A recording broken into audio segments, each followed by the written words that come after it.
Okay, hello students. As I told you in the last video, I'm going to do example on surface integral. Now see the problem, students. This is very basic problem I have taken. If f bar is equal to minus 4yk, find the surface integral over the rectangle bounded by the lines x equal to plus or minus a, y equal to 0 and y is equal to b. Now see what happens here. There is no z at all, right? So definitely your surface is a rectangle, correct or no? Because it is lying in xy plane. So your surface is lying in xy plane. Understand this. Now let us draw this rectangle. X is plus a means this side. X is minus a, right? So this distance is a and this distance is minus a. But when you draw the line, it will be this line, x equal to a and x equal to minus a. Y equal to 0 is your x-axis, right? And y equal to b. Where is y equal to b? The distance from origin to this is b. But y is equal to b is this line. It is parallel to x-axis, right? And when you join these points, it forms a rectangle. Now, these points you can name. This is point minus a0. This is a0. This point of intersection is a comma b. This point will be minus a comma b. Okay. So all of you understood the diagram first? Okay. It is asked to find out the surface integral. As I explained in the previous video, what is the formula for surface integral, students? It is integral of f bar dot n cap ds. Right? Now what is f bar here? F bar is already given in the problem. It is minus 4yk. Now you need to find out two things. One is what? N cap and other is ds. So once you find out these two things, then you have to substitute and solve the integral. Now see, in this problem, as the given surface lies in xy plane, what happens?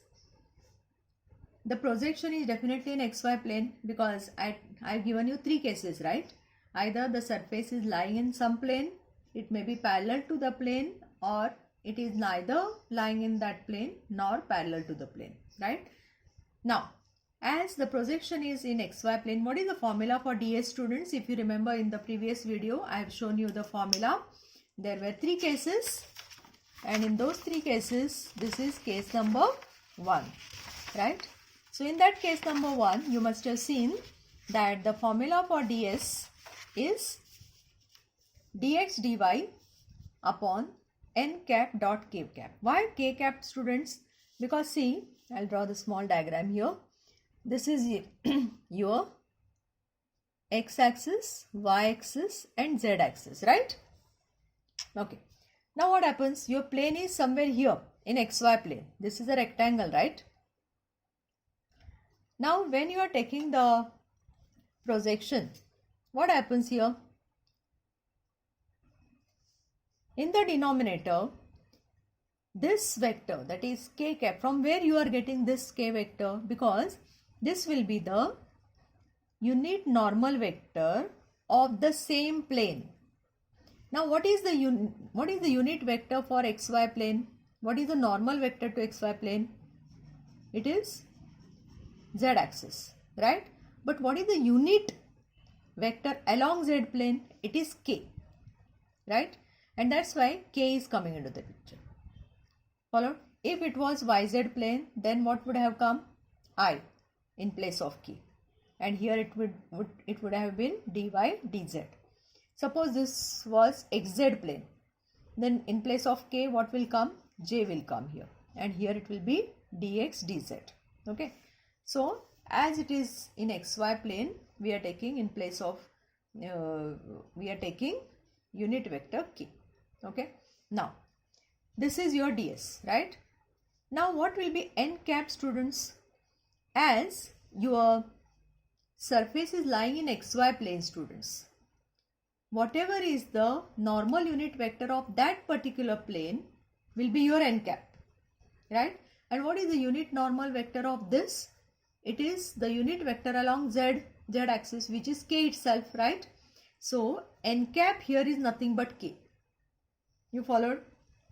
If the plane is in YZ, if your surface is in YZ plane, then what will be n cap? N cap will be I, students. Suppose your surface is in XZ plane. What will be n cap? N cap will be j, because j is the unit vector along y-axis. Understand this, okay? So y n cap is equal to k. You understood? Okay. Now let us proceed. Now we are going back to the formula, integral of f bar dot n cap ds. Now what is f bar here? F bar is already given in the problem, n cap, and what is ds here? ds is dx dy upon magnitude of n cap dot k. Now even if I don't write k cap or I cap or j cap, these are the unit vectors, okay? Now see, this single integral is written in the form of a double integral. Why? Because when dx dy comes, definitely it will be double integral, right? So you have to observe the right hand side carefully. It is in the form of a double integral. So as I said earlier, you are using double integral in 3D. And that's why it is called as a surface integral, okay? Now once you substitute this, what is your n cap, students? N cap is k cap or k dx dy upon, again n cap is substituted as k, and this k is already here. K dot k is 1, you know. Again here also it is k dot k, which is 1. K cap or just k, it is 1. So what is remaining here? Minus 4 is taken out, y into dx dy. Now what about these limits, right? Whenever you are solving problem on double integral, you have to take care of limits. Now look at the same diagram, students. Suppose I want to integrate with respect to x first. So this is your region, right? Enclosed by all these lines, x equal to plus or minus a, y equal to 0, y equal to b. So suppose I want to integrate with respect to x first. What I will do? I have to take a strip which is parallel to x-axis. This you know already, right? Now what will be limits for x, students? Minus a to plus a, left to right. See, remember like this, limits are always either from left to right or down to top, right? So for x it will be left to right, and for y it will be from down to top. So x is from minus a to plus a. All of you understood? And then limits for y, down to top, minimum value of y to maximum value of y. Minimum value of y to maximum value of y. Y is 0 here, y is b here, right? So limits for y are 0 to b. Okay? All of you understood from this diagram? From this diagram, limits for x are from minus a to plus a, limits for y are from 0 to b. Now once you substitute this is your normal double integration problem. First integrate with respect to x, so integral of y dx will be yx, dy will remain as it is, limits are from minus a to plus a. Replace x by upper limit first and then lower limit. So minus minus will become plus, so you are getting 2ay here, right? Then 2a is taken out, so you are getting minus 8a. Integral of y is y square by 2. Put upper limit in place of y and lower limit, and this you get as the answer, minus 4ab square.